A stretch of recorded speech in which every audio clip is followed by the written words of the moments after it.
Market లో invest చేసి మీ డబ్బులు డబుల్ చేసుకోవాలనుకుంటున్నారా? సుందరరామిరెడ్డి గారి సెమినార్ కి అటెండ్ అవ్వండి.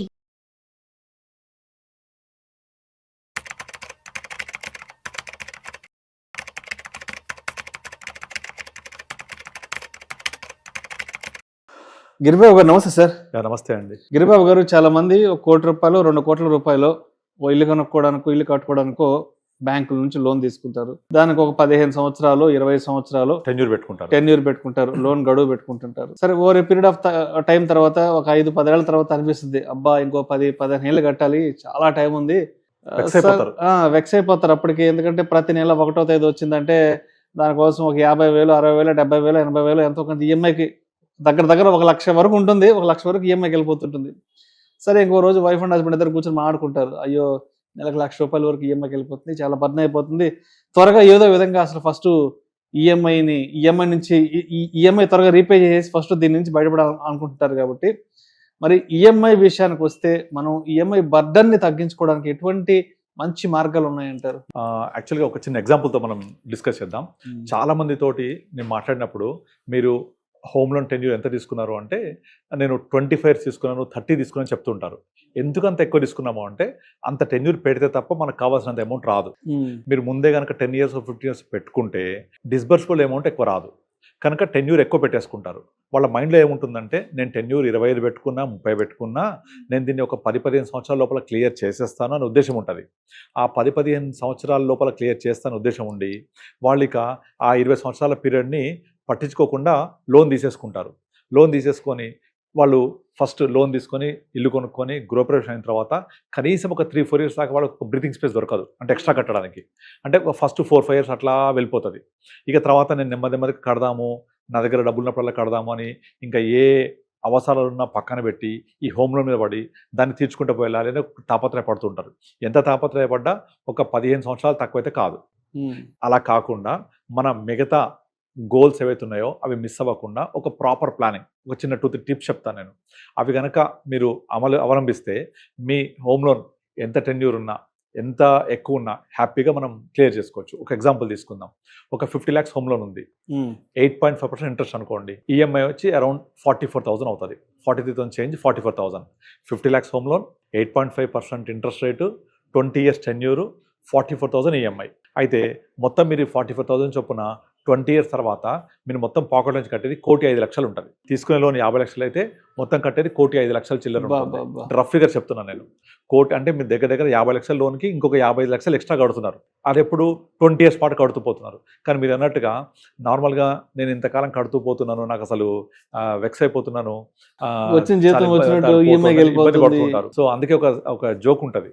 ఏం చెప్తుంటారంటే, నువ్వు నీ ఉద్యోగాన్ని ప్రేమించాలంటే హోమ్ లోన్ తీసుకొని చూడు అని చెప్తారు. హోమ్ లోన్ తీసుకొని చూసావంటే నీ ఉద్యోగాన్ని పక్కా భయంగా ఉద్యోగం చేస్తుంటాం కాబట్టి. కనుక అలాంటి ఏం లేకుండా హ్యాపీగా హోమ్ లోన్ క్లియర్ అవ్వాలంటే ఒక ఇంపార్టెంట్ టిప్ చెప్తాను నేను. అదేంటంటే, మీకు ఏదైతే ఈఎంఐ ఉంటుందో ఆ ఎవ్రీ ఇయర్, అంటే ఫస్ట్ ఇయర్ తీసుకున్నాం, ఈ ఇయర్ 2026 ఏప్రిల్లో లోన్ తీసుకున్నాం.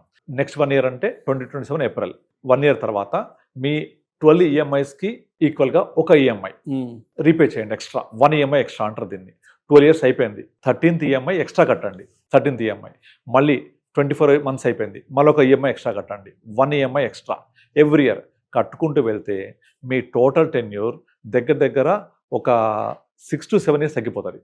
ఓన్లీ 1 కట్టినందుకే. ఎందుకు అంటే, మొదట మీరు ఏదైతే కడుతున్నారో ఫస్ట్ ఇయర్ మీరు ఎంత తొందరగా కడుతూ పోతుంటే అంత ఎక్కువగా ప్రిన్సిపల్కి వెళ్ళిపోతుంది. అదర్ దాన్ ఈఎంఐ వెళ్ళడం వల్ల ఇమీడియట్లీ ప్రిన్సిపల్ తగ్గిపోవడం వల్ల దాని తర్వాత సబ్సిక్వెంట్ ఈఎంఐలో వెళ్ళే కాంపోనెంట్, ఇంట్రెస్ట్ కాంపోనెంట్ తగ్గుద్ది, ప్రిన్సిపల్ కాంపోనెంట్ పెరుగుద్ది. అర్థమవుతుందా? మొదటి 5-6 years ఇంట్రెస్ట్ బాగా తీసేసుకుంటాడు, ప్రిన్సిపల్ అనేది పోదు. అటువంటి టైంలో మీరు కనుక ప్రిన్సిపల్ అమౌంట్ 44,000 కడుతూ పోతే అది మొత్తం ప్రిన్సిపల్కి వెళ్ళడం వల్ల దాని సబ్సిక్వెంట్ నెక్స్ట్ మంత్ వచ్చే ఈఎంఐలో ఇంట్రెస్ట్ కాంపోనెంట్ ఏమో తగ్గుద్ది, ప్రిన్సిపల్ కాంపోనెంట్ పెరుగుద్ది. అలా పెరగడం వల్ల మీకు ఓవర్ పీరియడ్ ఆఫ్ 20 yearsలో కనీసం 4-5 years లోన్ పీరియడ్ తగ్గిపోతుంది, వన్ ఎక్స్ట్రా ఈఎంఐ కట్టడం వల్ల. ఇది ఒక విధంగా మనం అవలంబించవచ్చు.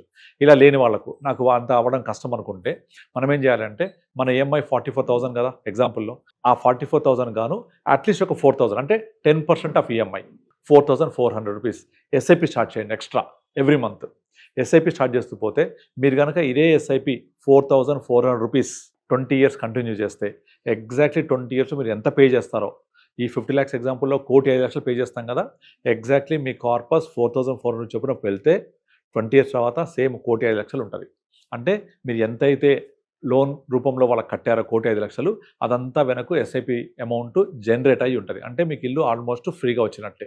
Just simple logic. 10% of EMI extra every month చేస్తూ పోతే ఎస్ఐపి 20 years తర్వాత మీ యొక్క టోటల్ కార్పస్ ఎగ్జాక్ట్లీ మీ అమౌంట్కి తగ్గట్టుగా ఉంటుంది, మొత్తం పే చేస్తే దానికి తగ్గట్టుగా.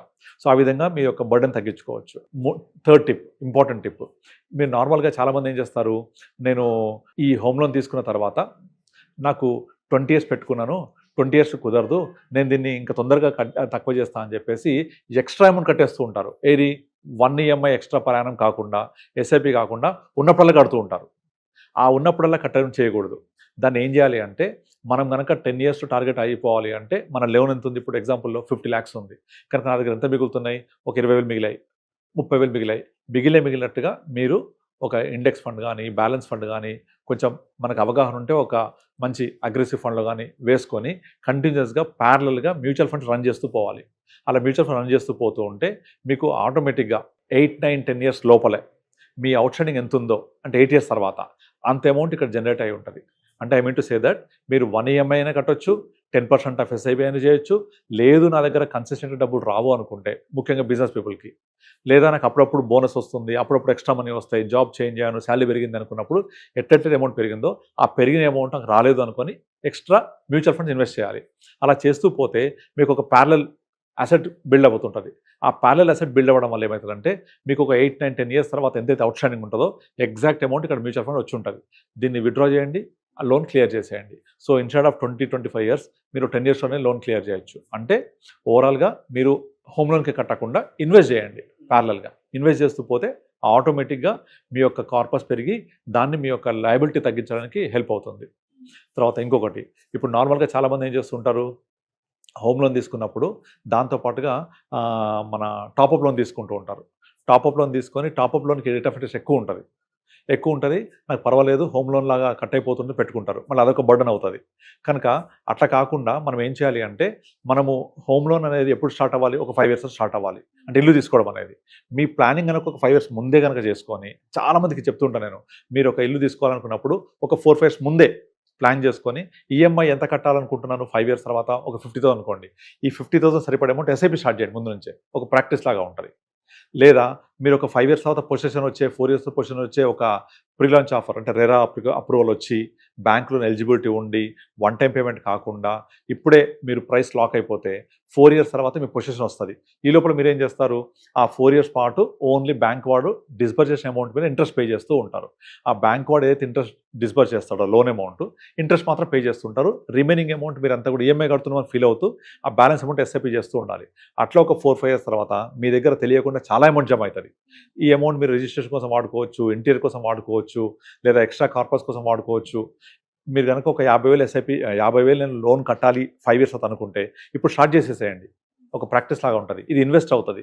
మీరు తెలియకుండా మీకు కావాల్సిన డౌన్ పేమెంట్, రిజిస్ట్రేషన్ ఛార్జెస్, తర్వాత అన్నీ మీకు ఇచ్చేస్తుంది. ఇది మీకు బర్డన్ లేకుండా హ్యాజల్ ఫ్రీగా మీరు మీ ఇంటిని సొంతం చేసుకోవచ్చు. Right sir, right. ఓకే, ఇలా చాలా టిప్స్ చెప్తుంటాను నేను. సో వీటిని ఫాలో అవుతే మీరు డెఫినెట్లీ మీ యొక్క హోమ్ లోన్ తొందరగా తగ్గించుకోవచ్చు. 1 EMI ద్వారా టెన్యూర్ తగ్గించుకోవచ్చు. 10% ఆఫ్ ఈఎంఐని ఎస్ఐపి చేస్తే టోటల్ హోమ్ లోన్ అంతా ఫ్రీగా వస్తుంది మనకు. లేదా ముందే 5 years ముందే ప్రిపేర్ అయిపోయి మనం ఈఎంఐ కడుతున్నాం అనుకుని స్టార్ట్ చేస్తే తెలియకుండా కార్పస్ ఏర్పడుతుంది. మనం లోన్ కట్టకుండా కొంచెం టాప్అప్ అంతా యాడ్ చేస్తూ పోవాలి ఎంఎఫ్లో. సో ఇన్వెస్ట్మెంట్ ప్యారలల్గా జరుగుతూ ఉంటే మీ లయబిలిటీ తగ్గుతూ ఉంటుంది, బర్డన్ అనేది. Thank you sir, thank you so much. Thank you అండి.